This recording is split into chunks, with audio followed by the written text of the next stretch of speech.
Guys, Gio here. Welcome back to episode 18 of Giocast. um, Back here in Ostia now, which is near Nosara. I had a really amazing week last week. We got a mini vacation, me and my wife, to go to Envision Festival and talk a bit about that.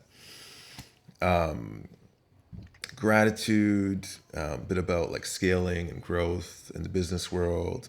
And I got to keep it super quick because my daughter, she's got to get to school. They have their Egypt project today, and she told me that if she's late, she's going to kill me. So might be a bit of a shorter episode today. Yeah, today's also the launch of the Breath Source, which is an awesome app where it connects all these amazing breathwork facilitators, which they like to call breath masters. I definitely don't consider myself a master. Still a beginner learning about breath work and all of these things. And the more I learn, the more I realize how little that I know. Definitely check that out.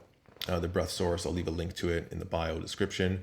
And of course, subscribe to this podcast if you enjoy it. I'd love to hear from you guys. I had a few people reach out and just share a few things that really resonated with them. And it's really helps to inspire me to keep creating this. This is just a podcast of self-expression of things that are on my mind or that I'm feeling.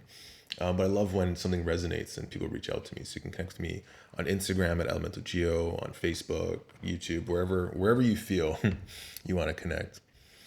And a lot of people ask me like what's the difference? You have the breath source, but you have elemental rhythm, and isn't it competing with each other? And I'm trying to really drop the idea of competition, and we learn about that in business school and growing up, and how to win and be better and be the best, and everyone else, is a competitor. But as I got into more of the wellness space and the float industry, I realized that rising tide lifts all ships, and it's best to just support everyone and have this really collective, collaborative, open source environment where you can share ideas and what works.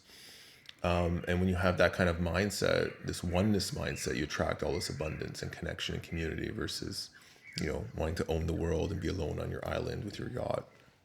So it's been a beautiful experience. And the more I do that, the more I find more opportunities come my way.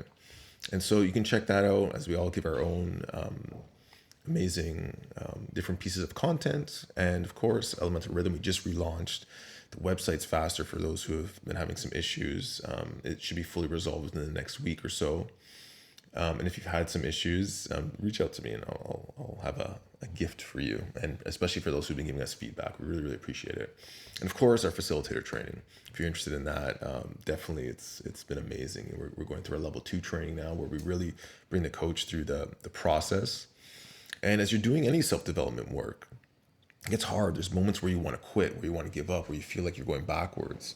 But as you have more awareness, now you're going to see a lot more of the things that have been holding you back that you haven't been conscious of. These challenges that are up front, and it's your opportunity to purge and to release them and to change them. So whatever kind of practice you're doing, whenever you feel like, oh my God, am I moving backwards? I'm actually feeling worse. It's probably not worse. You're just feeling more, you're allowing yourself to feel, because the human mind likes to shut off feelings if they're uncomfortable and find ways to distract or numb or whatever you want to call it. And as we do this work, whether it's plant medicine or psychedelics or breath work or personal development or coaching, we shine a light on these things and we start to feel them again. But now we have this opportunity to shift them both in real time as they happen, and then afterwards as we integrate these experiences and find strategies to reprogram or to get our needs met, etc. And I'll go deeper into that stuff in a future podcast. So Envision was amazing. Me and Steph went. We weren't planning to go. We went to Dominical a few weeks ago in Chiripo, and I talked about my last podcast. And a bunch of friends there were like, "You gotta come." I'm like, "I'm not sure." The kids, the dog, blah blah blah, and it just all kind of came together. Someone had tickets available for super cheap, last minute, and then our friends own an amazing boutique hotel in Dominical, which just had the bus. They had this like really cool pimped out bus condo unit. I don't know what you even call it, with a room, a kitchenette, air conditioning. It was available, and everything just seemed to happen. So we went out Thursday to Sunday. We got to see 2 sunrise sets, which were amazing. Some of my favorite artists, or new favorite artists.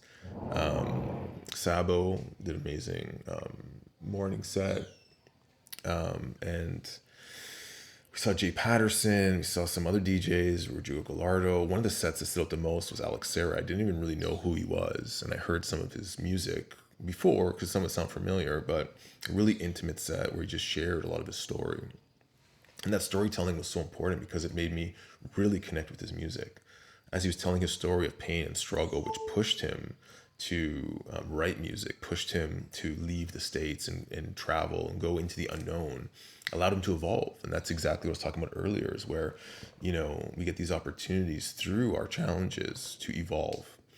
And so as he was sharing his story and playing, I felt so much more connected, which is why I think it's important as a facilitator or in anything you do, is how do you build connection with the people you serve, with your community, so they can understand you better, so they can really feel what you're sharing. And in the last episode, I talked about, impress versus express. When, you're an artist or a performer, some are really trying to express an emotion or a feeling. And as Alex was sharing his story and his music, I felt just so connected. And so did the whole crowd. It was just the most amazing experience. So I'm going to drop a little reel, some videos. So check out my Instagram if you want to see that, some of his music. And there's been this conversation around starting a music label. I know nothing about starting music labels. I know nothing about the music industry, but all this music we've been creating with all these artists, there's this talk of creating a music label. And I want it to be different. I want it to be about telling the musician's story and their journey, so people can really connect with them, and so the music will hit on a deeper level. And then also use all these musicians' music and breathwork experiences, so again the listeners can experience the breathwork in a heightened state and go a lot deeper. So that's the high level kind of intention. So I'd love to hear what you guys think about that. And we got hopefully dropping our first artist collaboration very, very soon. Can't announce it yet because I still gotta run them through the experience and make sure they approve. But I'm super grateful for all these opportunities. And, we were talking about, someone's asking me, like, what's the secret to abundance? And I don't know what the secret is, but I know for sure that if you start with gratitude and make it a daily practice and be really grateful for all the things you have, you open up this kind of abundance portal where opportunities will start coming to you and more things will start coming. So how do we live in that gratitude? It's this constant reminder of being grateful for all the things we have. So maybe that's the secret to abundance. I don't know. And it's really just dropping your perceived perspective or conditioning of what abundance actually is. And it's not just money, it's time, it's feeling fulfilled and having significance and connection and community. That's what it is for me. And doing things that are meaningful. I was going to talk a bit about scaling in business, but I just don't think we're gonna have time today. But one thing that someone asked me about was like, how do you juggle so much on your plate? And I just went back to my old job because, I needed some extra money and I'm just exhausted. I think when you're aligned with the things that you love and the things that you do and that light your heart on fire, you get a lot of extra energy. And for me, most of the stuff I do doesn't feel like work. Like I love problem solving when I can see what the intention is of what we're trying to do. And the other thing that's important is really creating a team around you that have a similar culture and alignment. And that's regardless if it's your partner in life, if it's your friends group, if it's the people at your work. And when you can start like hiring and building that way or finding friends that way, it'll enhance your life. You become the people you surround yourself with. So having that alignment and people that will also challenge, people that are interested in problem solving, people that are interested in questioning you and your thoughts, but not trying to judge or not trying to put you down, really with trying to understand and to grow together. And when it comes to the business environment, before I would take it all on because I saw these things as expenses. I saw these things as I don't want to spend that money. But really what it was doing was freeing me to do what I did best and bring the most value I could. And all these other things I started looking at as investments. Like, can I get a return on this investment? Can this allow me to do more? Can they help me get things done better? Because I realized I'm a great strategist. I'm good at seeing the big picture and really organizing things. When it comes to like detailed execution, I really need help. I get a lot of things done, but it's not my forte.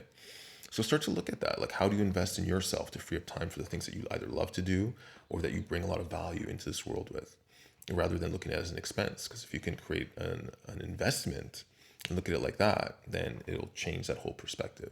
And also cutting the expenses that are not working or not useful or whatever. So I'm going to end it there today. Super quick one, short one. I just want to get on here and share. I'll definitely share more about Envision on the next one. And I really recommend everyone to check it out. So well done. It was so clean. The music was amazing. The workshops, the vibe, the people that I met there. You're in the jungle, you're on the beach, you have sunrise sets, and you can go to the beach, you can watch the sunset there and people playing and just pure magic. So again, I'm Gio. This is Giocast 18. Thank you so much for listening. Please leave me a comment, connect, send me an email, tag me on, send me a message wherever you want to send me a message, because I'd love to connect with you guys. Peace. Have an amazing day.